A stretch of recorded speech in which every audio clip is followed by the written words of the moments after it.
Bersenjata Republik Indonesia tidak berguna.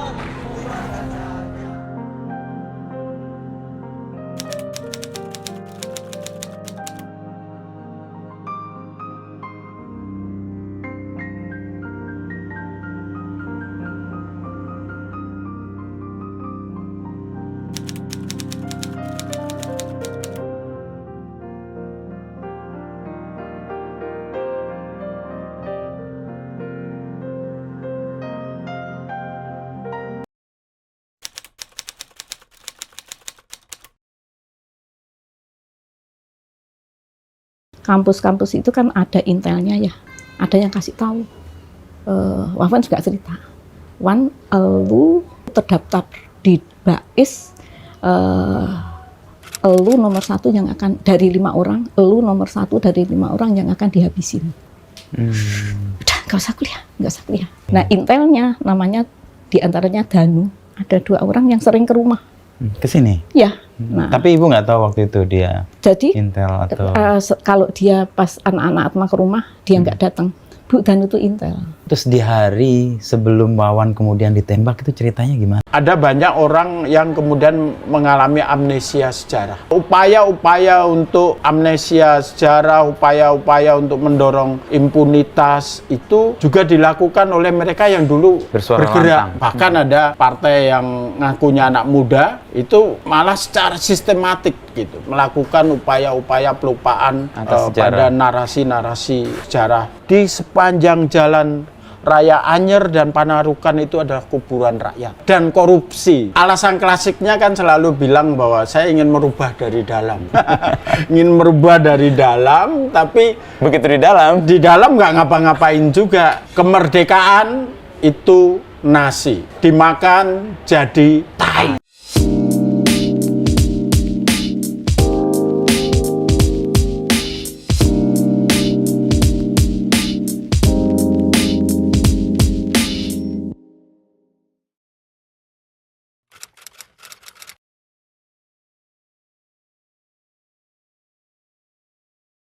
ini kesaksian dari guru-gurunya, dari gurunya tadi. Terus dulu itu juga ada katanya kampus-kampus itu kan ada intelnya ya. Nah, terus ada yang kasih tahu. Wawan juga cerita, Wan, lu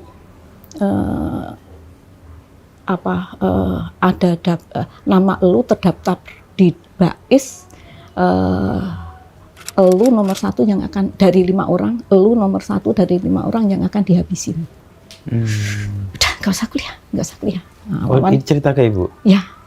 Itu apa awal-awal atau sebelum peristiwa? Sudah mau jadi menjelang setelah Soeharto turun.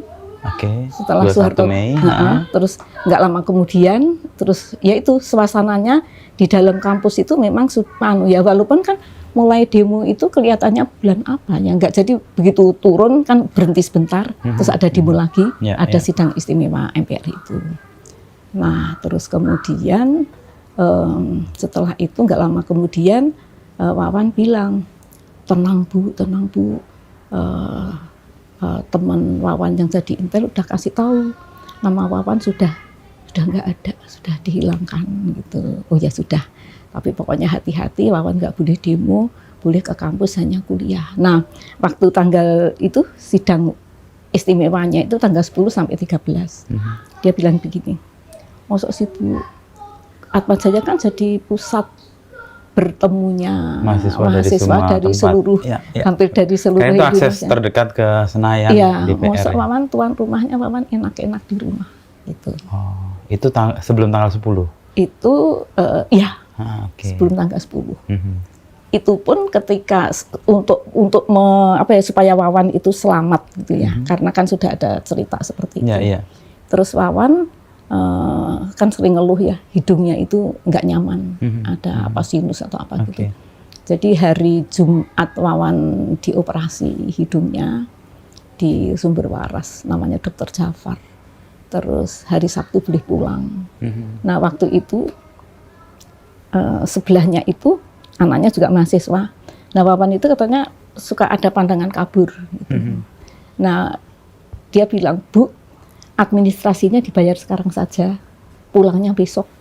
kalau pulang hari Sabtu itu biasanya nggak bagus gitu. Oh, Wawan bilang. Itu tetangga yang tetangga. sebelahnya itu. I Iya. see.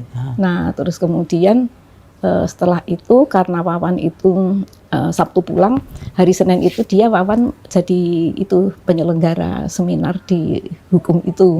Saya kan nggak ngerti waktu itu ya. Iya, iya. Hari Senin kontrol ke rumah sakit, hasilnya bagus, Wawan minta diantar ke kampus. Wawan, kamu kan hidungnya kan habis Masih operasi, ya, ya. Di Tapi tetap Atma mau itu jalan. kan apa udaranya Itu Senin kotor. tanggal berapa tuh, Bu? Senin itu jadi hari Jumat itu berarti tanggal 6 ya. Tanggal 7 Sabtu, Minggu 8, berarti tanggal 9, hari tanggal Senin ya. 9, Oke. Wawan mau ke kampus cuman mau kasih tahu ke temen supaya nanti dia yang buka seminar, Bu. Saya nggak mikir kalau Wawan itu mimpin seminar. Nah, setelah Wawan meninggal, namanya Baru Bona tahu. Sigalingging. Itu yang anak hukum, yang wakilnya itu, wakil penyelenggara seminar itu ceritanya sama. Kenapa Wawan harus datang? Karena dia harus memberi Ya, sambutan untuk karena menyerah. ketua. Nah, gitu. Oke. Nah, intelnya namanya diantaranya Danu sama si siapa ya? Namanya itu kok ada 2 orang yang sering ke rumah. Ke sini. Ya. Nah, Tapi Ibu nggak tahu waktu itu dia jadi Intel atau kalau dia pas anak-anak Atma ke rumah, dia nggak datang. Bu Danu itu Intel. oh. Nah, terus satu lagi, aduh si siapa ya? Bukan Anton kok, gitu. Dia sempat dulu kan Atma mau bikin museum. Di antaranya motor Wawan itu ditahan di kampus. Rupanya dipakai sama si itu, aduh kak namanya kak lupa. itu salah satu Intel itu. Itu dipakai kemana-mana. Anak-anak pada ngasih tahu, Bu motornya diambil aja Bu, itu dipakai sama si ini. Gitu. Dia itu Intel. Kenapa dia Intel dan memang dia juga pernah cerita kalau di Haji Zuhri itu rumahnya yang madep ke sini gitu ya, sebelah kanan itu Intel. Dia pernah cerita dengan saya. Oh, oke. Jadi kalau pas 2 orang ini nggak ikut, dia cerita ini Intel, oke. ini Intel. Terkonfirmasi lah paling nggak ya. Betul. Oke. Jadi hari Senin Wawan menggelar kegiatan di Fakultas Hukum ya. Iya. Terus tahapan kemudian Ibu tahu kan Wawan udah diwanti-wanti tuh nggak boleh ikut demo dan sebagainya. Tapi Wawan mungkin karena panggilannya atau karena keinginannya yang keras tadi Atma Jaya sebagai tuan rumah kok saya diem aja, itu Ibu tahu kapan? Tahu kalau apa? Kalau Wawan kemudian terlibat di aktivitas demo dan sebagainya, kan dilarang kan sama Ibu? Betul, kan? betul.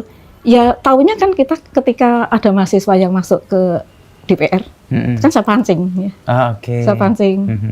Oh, Ibu Bu tuh Sumarsi di DPR waktu itu ya? Iya, heeh. Dan kalau aksi gitu Ibu juga Iya, ikut keluar? padahal saya melihat? ngeliat Wawan juga enggak. Cuman itu wartawan rasa itu Pak siapa gitu dia itu, saya kamu mau nyariin anakmu ya gitu. Iya, jangan. Kasihan nanti gitu. Saya nggak ngeliat, nggak Oke. ini. Cuman buat mancing-mancing aja. Ya namanya kita saling percaya, tapi kan ya namanya orang kan harus ada sedikit yang tidak percaya gitu. Oke. Nah, terus kalau yang kegiatan-kegiatan di TRK, kalau dia datang ke rumahnya Ita Marta Dinata, dia juga cerita. Oke. Dia ikut TRK, iya. Karena saya ini, jadi kalau saya udah pulang duluan, itu saya bilang, Wan, lama-lama ibu kok jadi sekretarisnya Wawan. Jadi ada telepon pesanan dari Semua ke kampus, ya dari gereja, terus dari TRK, gitu. Ya. Gitu. Nah, terus ketika ketakutan nggak dia mau dihabisin itu, Wawan stop, harus di rumah. Kalau mau tetap kuliah. Tapi Kalau nggak kuliah lanjutan. nanti ambil semester pendek. Nah, suatu ketika ini ada teman TRK yang ngingetin, Wan, jangan lupa ya, besok kita rapat gitu. Nah, Wawan ini kan, itu kan udah bilang, Wawan nggak boleh kegiatan apa-apa di selain kuliah. Tapi kenapa Wawan masih ikut di tim relawan? Gitu. Jawaban Wawan apa, Bu? Ya, mosok sih Bu, orang hidup itu kan harus bermasyarakat. Oke. Orang dan sekarang ini kan banyak orang yang harus ditolong. Mosok ketika Wawan ada waktu, ada Tidak tergerak kesempatan, gitu ya. mosok Wawan nggak berbuat sesuatu. Gitu. Karena kalau kayak gitu tuh kadang-kadang ya, yang penting Wawan jaga diri. Karena ada berita-berita yang sebelumnya seperti itu. Ya, dan Ibu udah tahu kan Ya, Wawan jadi target ya ibu di DPR setiap hari ibu juga terima anak-anak mahasiswa LSM yang mau itu audiensi dengan Golkar gitu. Setiap hari ibu dengar tembakan itu kan takut kan. Di kantor ibu itu buat itu apa tidur tentara polisi pada bikin tenda di tempat parkir di halaman gitu, di halaman gedung. Ya karena situasinya waktu itu memang aksinya bergelombang kan sejak 98 bulan Mei itu kan. Dari itu yang bulan Mei ya, kalau Wawan kan itu. Kalau Wawan bulan Mei itu memang saya ngelihat sendiri di TV yang Wawan ada di tengah tumpukan barang itu ya. Itu yang membuat saya percaya dengan Wawan itu seperti itu. Terus di hari sebelum Wawan kemudian ditembak itu ceritanya gimana? Nah, itu jadi hari Senin dia ke kampus, hari Selasa di rumah, hari Rabu dia ke kampus, hari Kamis dia baru pulang. Nah, pulangnya jadi dia Rebu malam kan nginep Di kampus? Di kampus ya, nginep. Terus kemudian, loh Wan, kenapa Wawan nggak pulang gitu? Wawan nggak pulang. Oh, habis ini sih Bu, Wawan ibu tenang aja, nggak usah mikir Wawan gitu. Wawan kan bisa istirahat, bisa tidur di ruang BPM. Hari itu juga saya udah dengar kalau dikasih tahu teman, Mbak, Wawan kan mahasiswa, nanti akan ada tembakan bebas pakai peluru tajam gitu. Saya nggak ngasih tahu Wawan, saya takut kalau pokoknya Wawan saya udah wanti-wanti, Wawan harus di dalam kampus, nggak boleh keluar. Dan memang teman-temannya itu juga cerita, yang TRK dan yang mahasiswa itu, Wawan dari Jumat pagi itu, Wawan pakai ID card tim relawan kemanusiaan.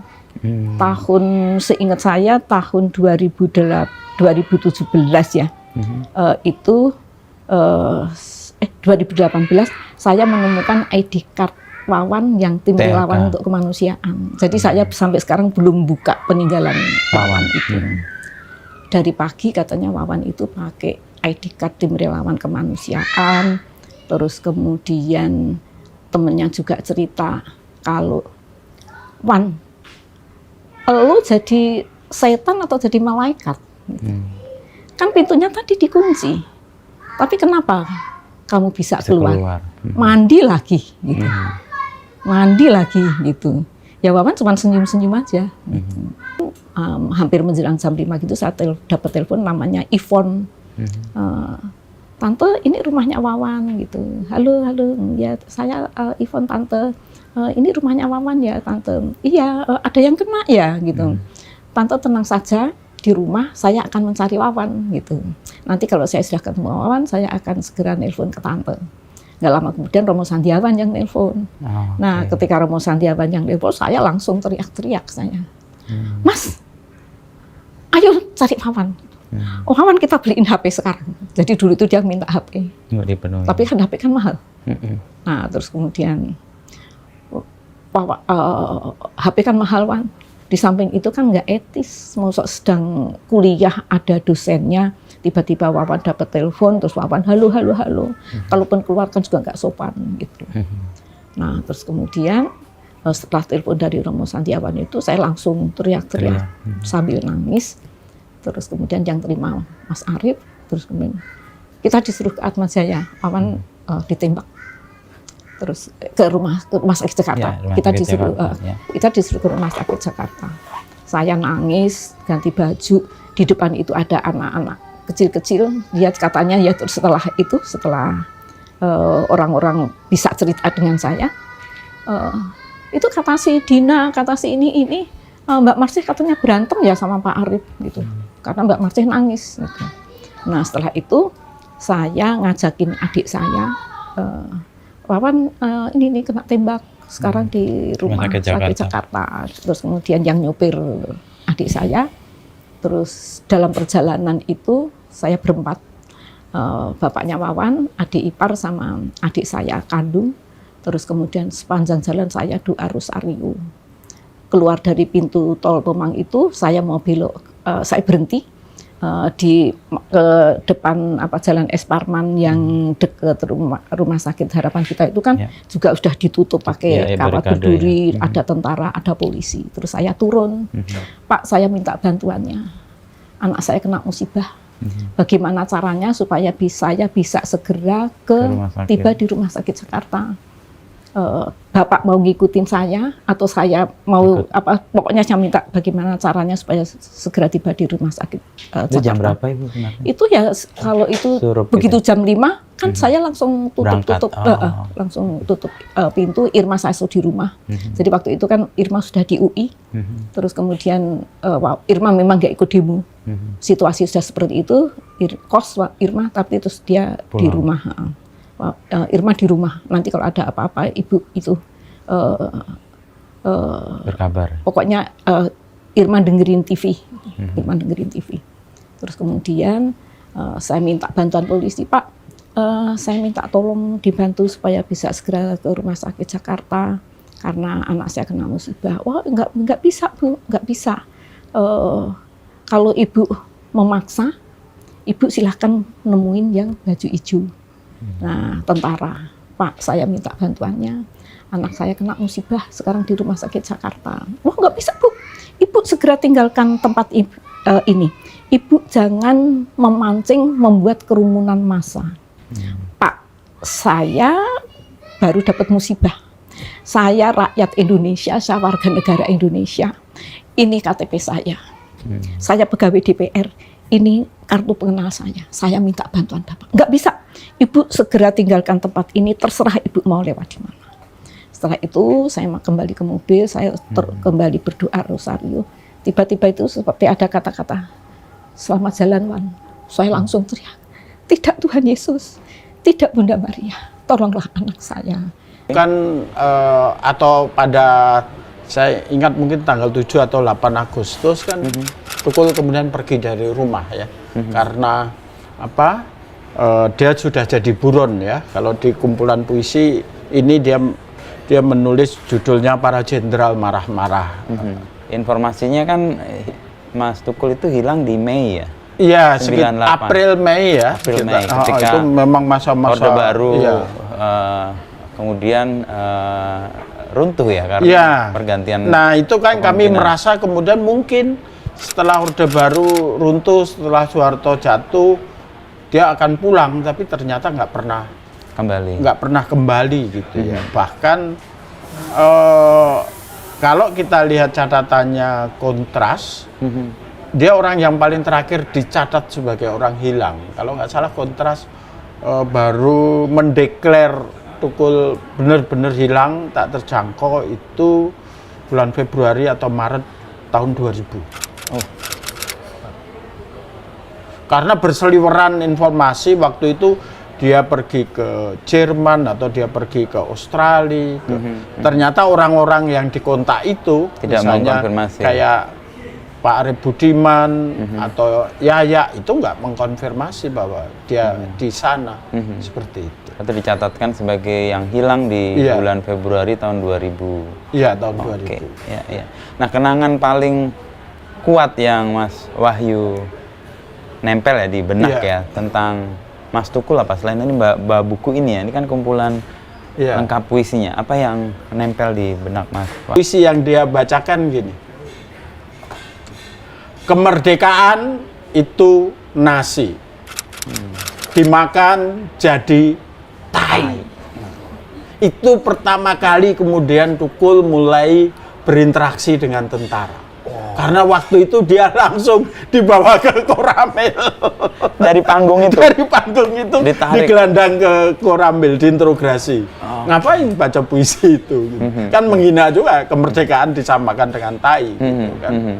Seperti itu. Nah, dari situlah tumbuh puisi-puisi protes, puisi-puisi ya sebenarnya juga catatan keseharian yang dia alami. Karena pada awalnya dia nulis puisi, di kumpulan puisi ini juga dimuat ya. Dia menulis tentang Pink Floyd. Wow, dia nulis tentang gunung, tentang ya beragam lah ya. Beragam gitu. Tapi setelah itu dia nulis tentang air comberan. Dia nulis tentang teman-temannya yang jadi buruh. Kemudian karena interaksinya, dia dulu ada semacam residensi ya. Kalau Ya. sekarang kan seniman ada dibawa, Residensi kemana yang dibawa ke perkampungan buruh gitu. Atau dia yang saya kira residensi dia yang paling banyak menghasilkan puisi ketika dia ke Sukabumi. Ada puisi-puisi Sukabumi. dia tentang buruh-buruh perkebunan di Sukabumi. Sukabumi seperti itu. Kalau dikasih tahu teman, Mbak, Wawan kan mahasiswa, nanti akan ada tembakan bebas. Puisi yang dia bacakan gini. Kemerdekaan itu nasi.